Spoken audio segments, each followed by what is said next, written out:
Chapter 12. Suggestive Healing. Suggestive healing is based upon the effect of mental influence upon the instinctive mind. It holds that just as the adverse suggestion of another, or of one's self, may produce abnormal conditions of the body through the instinctive mind, so may the good suggestions of another, or one's self restore normal conditions. The effect of the mental states upon the body is well known to those who have examined into the matter, as well among physical scientists as among occultists. We cite or quote a few instances here, in order to call your attention to the facts underlying suggestive healing. Professor James, the eminent psychologist, has said, "The fact is that there is no sort of consciousness whatever, be it sensation, feeling, or idea, which does not directly and of itself tend to discharge into some motor effect. The motor effect need not always be an outer stroke of behavior. It may be only an alteration of the heartbeats or breathing, or a modification in the distribution of the blood, such as blushing or turning pale, or what not. But in any case, it is there in some shape when any consciousness is there. And a belief as fundamental as any in modern psychology is the belief at last attained that conscious processes of any sort, conscious processes merely as such, must pass over into motion open or concealed." Bain says, "There have occurred many instances of death or mental derangement from a shock of grief, pain, or calamity. This is in accordance with the general law." Darwin says, "In protracted grief the circulation becomes languid, the face pale, the muscles flaccid, the eyelids droop, the head hangs on the contracted chest, the lips, cheeks, and lower jaw all sink downward from their own weight." The whole expression of a man in good spirits is exactly opposite of the one suffering from sorrow. Olston says, "If the general law of the body be that of cheer, hope, joy, love, and desire for health and happiness give growth to tissue, strong and normal action to the organs of the body, and thereby health in general, while fear, melancholy, malice, hatred, dejection, loss of confidence, and all other morbid states of mind tend to the lassitude of the functions and the depletion of the organs, I feel that too much enthusiasm cannot be raised in the reader's mind upon these all-important facts." Flammarion Bayes. An idea, an impression, a mental commotion, while entirely internal, can produce in another direction physiological effects more or less intense, and is even capable of causing death. Examples are not wanting of persons dying suddenly in consequence of emotion. The power which imagination is capable of exercising over life has long been established. The experiment performed in the last century of a man condemned to death, who was made the subject of a study by medical men, is well known. The subject of the experiment was fastened securely to a table with strong straps, his eyes were bandaged, and he was then told that he was to be bled from the neck until every drop of his blood had been drained.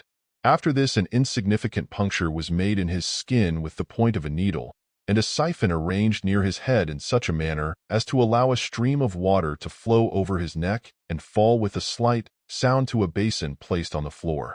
At the end of 6 minutes, the condemned man, believing that he had lost at least 7 or 8 quarts of blood, died in terror.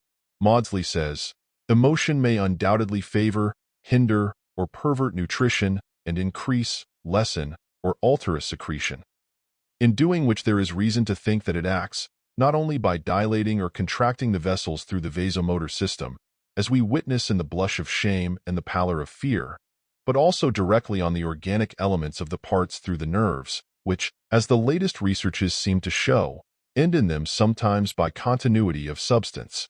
To me it seems not unreasonable to suppose that the mind may stamp its tone, if not its very features, on the individual elements of the body, inspiring them with hope and energy, or inflicting them with despair and feebleness." Darwin has told of the effect of grief upon the physical functioning, particularly upon the circulation. Homesickness is mentioned as apt to derange the proper functioning of the body. Good news will promote digestion, bad news will retard it. A disgusting sight will cause nausea. Sir Samuel Baker says, "Any severe grief or anger is almost certain to be succeeded by fever in certain parts of Africa." Sir B. W. Richardson says, "Diabetes from sudden mental shock is a true, pure type of a physical malady of mental origin." Sir George Paget says, In many cases, I have seen reasons for believing that cancer has its origin in prolonged anxiety. Murchison says, I have been surprised how often patients with primary cancer of the liver have traced the cause of this illness to protracted grief or anxiety. The cases have been far too numerous to be accounted for as mere coincidences. Numerous medical authorities report that cases of cancer, especially of uterine cancer or cancer of the breast, have their origin in mental anxiety. And others report cases of jaundice arising from the same cause. Others attribute anemia to mental shock and worry. Sir B. W. Richardson says, eruptions on the skin will follow excessive mental strain. In all of these, and in cancer, epilepsy, and mania from mental causes, there is a predisposition. It is remarkable how little the question of physical disease from mental influences has been studied. Professor Elmer Gates says, my experiments show that irascible, malevolent, and depressing emotions generate in the system injurious compounds, some of which are extremely poisonous.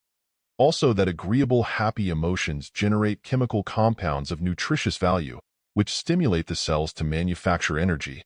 Professor Tuke, in his book, The Influence of the Mind Upon the Body, cites numerous cases of disease caused by fear, worry, or fright, the principal ones being as follows: insanity, idiocy, paralysis of various muscles and organs, profuse perspiration, collarine, jaundice, turning the hair gray, baldness, decay of the teeth, nervous shock followed by fatal anemia, uterine troubles, skin diseases, erysipelas, eczema, etc.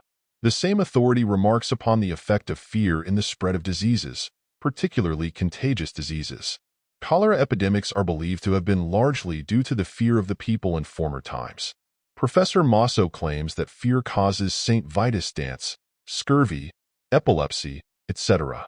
Many writers have gone so far as to claim that fear, in some form or degree, was at the bottom of all physical complaints or diseases, directly or indirectly, and making allowance for overclaim, it looks as if there was much truth in the statement.